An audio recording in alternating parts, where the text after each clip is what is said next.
Nakahuli na naman ng ibon si Twilight. Nagaling mo talaga manghuli ng ibon. Oh?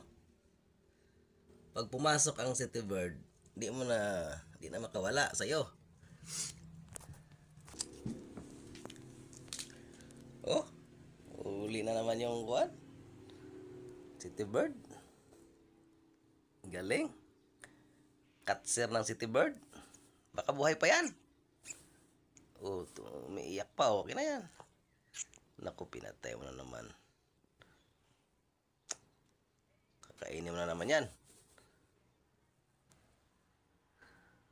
Napatay na yung city bird. O, patay na nga. Pinatay mo.